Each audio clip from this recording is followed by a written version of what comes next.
विद्यासागर जी महाराज को श्रद्धापूर्वक, आदरपूर्वक नमन करते हुए श्रद्धांजलि देता हूं। कुछ ही महीने पहले ऐसा ही मन कर गया था, मेरे प्रवास कार्यक्रम को बदल करके बहुत सुबह सुबह मैं उनके पास पहुंच गया था। तब पता नहीं था कि मैं दोबारा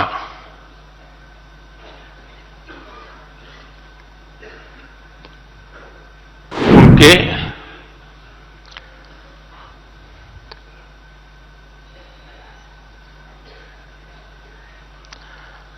दर्शन नहीं कर पाऊंगा। आज मैं समस्त देशवासियों की तरफ से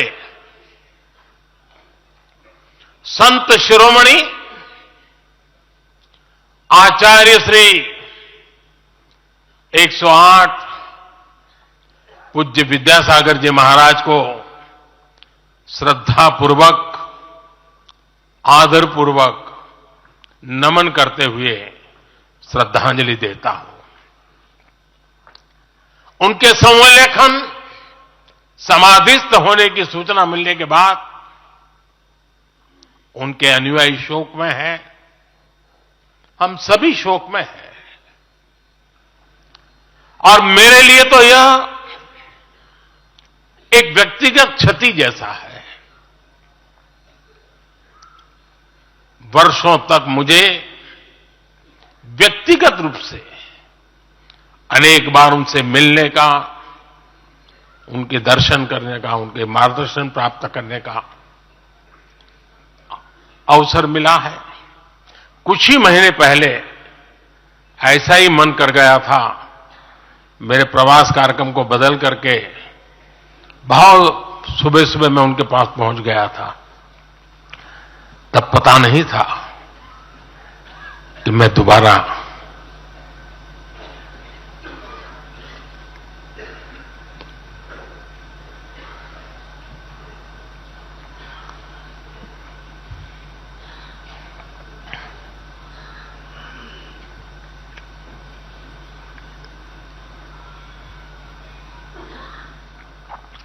उनके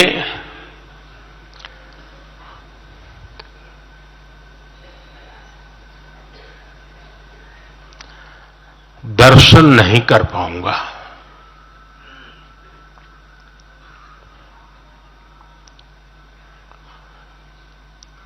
ये मेरा सौभाग्य रहा है कि पिछले 50 से भी ज्यादा वर्षों से मुझे देश के गणमान्य आध्यात्मिक मूर्तियों के निकट रहने का, उनके आशीर्वाद पाने का अवसर रहा है। और इसलिए मैं उस आध्यात्मिक जगत की उस शक्ति को भलीभांति जानता हूं, समझता हूं, अनुभव करता हूं। आपको सुनकर के आश्चर्य होगा कि वे तो दिगंबर परंपरा से थे।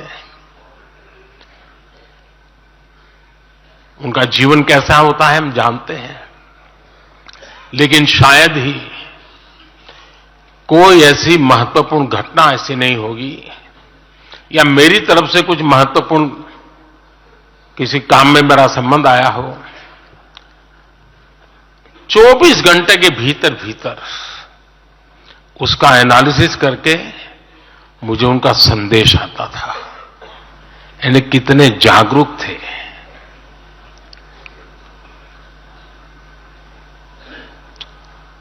और अपनी विराट आध्यात्मिक यात्रा